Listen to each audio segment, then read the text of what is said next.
बार बार एक आरोप लगाया जाता है कि कहा जाता है कि बहालिया में पैसा लेकर होमगार्ड का बहाली मिल।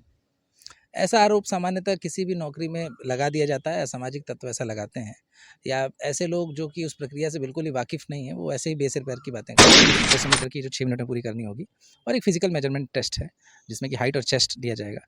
इन दोनों से क्वालिफ़ाई करने वाले लोग ही अगले चरण में जाएँगे और अगले चरण में 3 प्रतिस्पर्धाएँ हैं, जिसमें ऊँची कूद, लंबी कूद और शॉट पुट थ्रो है।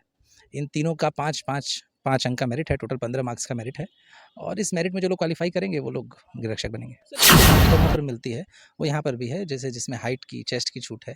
जैसे दौड़ की मैंने बात की, तो जहाँ पुरुष 1600 मीटर 6 मिनट में दौड़ते हैं, वहाँ महिलाएँ 800 मीटर 5 मिनट में दौड़ेंगी। ऐसा ही लंबी कूद, ऊँची कूद और गोला फेंक में भी है। महिलाओं को निश्चित रूप से थोड़ी-सी छूट है, ये सरकार की नीति के अनुरूप है। 3 से 16 जून के बीच में बहाली होगी, पुलिस लाइन में होगी।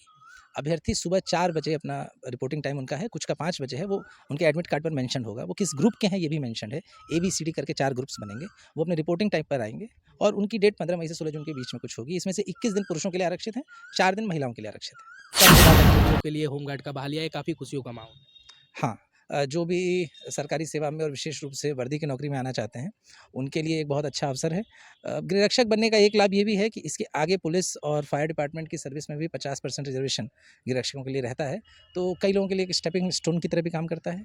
तो बहुत अच्छा अवसर है, सबको ईमानदारी से मेहनत करके, तैयारी करके इसमें भाग लेना चाहिए। है, जो कि यूनिफ़ॉर्म सर्विस की होती है, वो निश्चित रूप से थोड़ी कड़ी तो होती है और ऐसी अपेक्षा भी की जाती है क्योंकि एक वर्दीधारी का जीवन भी उतना ही कड़ा होता है।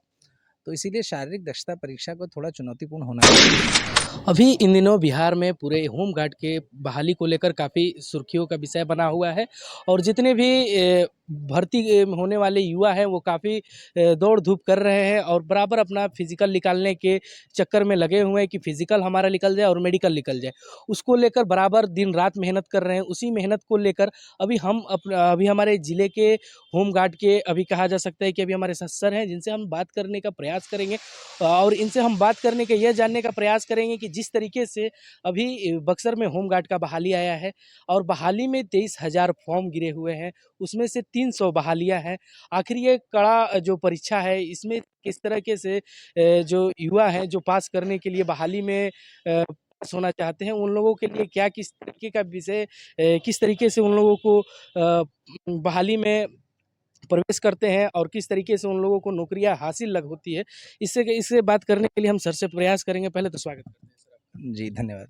सर जिस तरीके से अभी होमगार्ड का बहाली आया है, पूरे बिहार में होमगार्ड के बहाली को लेकर एकदम चर्चा का विषय बना हुआ है और बक्सर जिला अपने आप में एक खास विषय बना हुआ है कि होमगार्ड का बहाली है, 23,000 से ज़्यादा फॉर्म गिरा हुआ है और 300 सिर्फ उसमें सीटें हैं। क्या लगता है अभ्यर्थियों के लिए कड़ा चुनौती? हाँ, निश्चित रूप से कोई भी ऐसी बहाली जो होती है, जो कि यूनिफ़ॉर्म सर्विस की होती है, वो निश्चित रूप से थोड़ी कड़ी तो होती है और ऐसी अपेक्षा भी की जाती है क्योंकि एक वर्दीधारी का जीवन भी उतना ही कड़ा होता है। तो इसीलिए शारीरिक दक्षता परीक्षा को थोड़ा चुनौतीपूर्ण होना भी चाहिए, उसी अनुरूप है। सर किस तरीके से इस बार जो एग्ज़ाम लिए जाएँगे, किस तरीके से यहाँ पे जो फिज़िकल का व्यवस्था कराया गया है, किस तरीके से? देखिए इसके लिए विज्ञापन एक है, 1/2025 और उस विज्ञापन का जो नोटिफ़िकेशन है उसमें सारी चीज़ें मेंशन है। इसमें एक दौड़ है 1600 मीटर की जो 6 मिनट में पूरी करनी होगी और एक फिजिकल मेजरमेंट टेस्ट है, जिसमें कि हाइट और चेस्ट दिया जाएगा। इन दोनों से क्वालिफ़ाई करने वाले लोग ही अगले चरण में जाएँगे और अगले चरण में 3 प्रतिस्पर्धाएँ हैं, जिसमें ऊँची कूद, लंबी कूद और शॉट पुट थ्रो है। इन तीनों का 5 अंक का मेरिट है, टोटल 15 मार्क्स का मेरिट है और इस मेरिट में जो लोग क्वालिफ़ाई करेंगे वो लोग गृहरक्षक बनेंगे। सर इसमें ये भी लग रहा है कि इस बार हर साल के बाद इस साल जो आया है बहुत कड़ा चुनौती। अ, नहीं चुनौती तो बल्कि और कम है। चुनौती इसलिए भी कम है क्योंकि तकनीक का बहुत बड़े स्तर पर उपयोग हो रहा है। तकनीक का उपयोग होने से किसी भी प्रकार के जो दुरुपयोग की संभावना है वो बिल्कुल समाप्त हो गई है। हम लोग RFID टेक्निक का इस्तेमाल कर रहे हैं, लेज़र का इस्तेमाल कर रहे हैं, बायोमेट्रिक्स का इस्तेमाल कर रहे हैं, उसका भी री-वेरिफ़िकेशन कर रहे हैं। इसके अतिरिक्त पूरा कैंपस CCTV कवर्ड है। हर एक कैंडिडेट की एक हैंड हेल्ड वीडियोग्राफी से भी उसमें निगरानी रखी जाएगी। इसके अलावा वहाँ पे मजिस्ट्रेट और पुलिस हर इवेंट के लिए अलग से होंगे। तो बहुत ही पारदर्शी रूप से और बहुत ही सघन चेकिंग के बीच में ये सब कुछ होगा। सुरक्षा व्यवस्था भी बहुत चाक-चौबंद रहेगी। तो इसलिए चुनौतियाँ तो एक अच्छे कैंडिडेट के लिए जो मेरिट पर अपनी भरोसा रखता है, उसके लिए और कम हो गई हैं। सर ये भी कहीं न देखने को मिल रहा है कि जिस तरीके से होमगार्ड का बहाली आया हुआ है, महिलाओं के लिए काफ़ी छूट मिला है इसमें। हाँ, ऐसा होता है। सामान्यतः वो छूट जो बाकी जगहों पर मिलती है, वो यहाँ पर भी है। जैसे जिसमें हाइट की, चेस्ट की छूट है। जैसे दौड़ की मैंने बात की, तो जहाँ पुरुष 1600 मीटर 6 मिनट में दौड़ते हैं, वहाँ महिलाएँ 800 मीटर 5 मिनट में दौड़ेंगी। ऐसा ही लंबी कूद, ऊँची कूद और गोला फेंक में भी है। महिलाओं को निश्चित रूप से थोड़ी-सी छूट है, ये सरकार की नीति के अनुरूप है। सर होमगार्ड बहाली में ज़्यादातर ये भी देखने को मिलता है कि अभ्यर्थी कुछ और रहते हैं, आए कोई और। हाँ, इस सब को ही चेक करने के लिए तकनीक का इस्तेमाल है। अब ये लगभग असंभव हो गया है कि कोई और व्यक्ति किसी और व्यक्ति के लिए परीक्षा दे पाए। इस तकनीक के आने के बाद से किसी भी और स्पर्धा में भी इस चीज़ में बहुत बड़ी कमी आई है। अब ये लगभग असंभव है। सर 7 साल के बाद अभ्यर्थियों के लिए होमगार्ड का बहाली है, काफ़ी खुशियों का माहौल।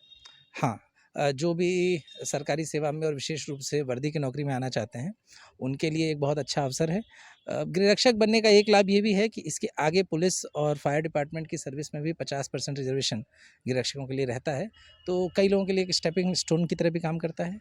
तो बहुत अच्छा अवसर है, सबको ईमानदारी से मेहनत करके, तैयारी करके इसमें भाग लेना चाहिए। कॉम्पिटिशन सर बढ़ा है।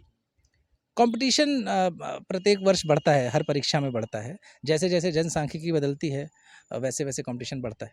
होमगार्ड के बहाली को लेकर जो युवाओं के मनों में जो सवालें हैं कि किस तरीके से आखिर होमगार्ड के बहाली में हम लोग चयनित हुआ जाएगा या नहीं हुआ जाएगा। सर इस तरीके के सवाल आते हैं कि होमगार्ड के थोड़ा-सा टी-शर्ट ठेक गया ऊँची कूद में या किसी चीज़ में भी तो उसमें से छाँट दिया जाता है। सर इस तरीके का भी हो जाता है। इसके लिए ही जैसा मैंने आपको बताया कि एक तो पूरा कैंपस सीसीटीवी कवर्ड है, तो कोई भी गलत दावा अगर मान लीजिए वो अभ्यर्थी कर रहा है या अभ्यर्थी का ये कहना है कि उसके साथ गलत किसी निरीक्षक ने किया, तो उसके लिए सीसीटीवी कैमरे में उसे देख लिया जाएगा।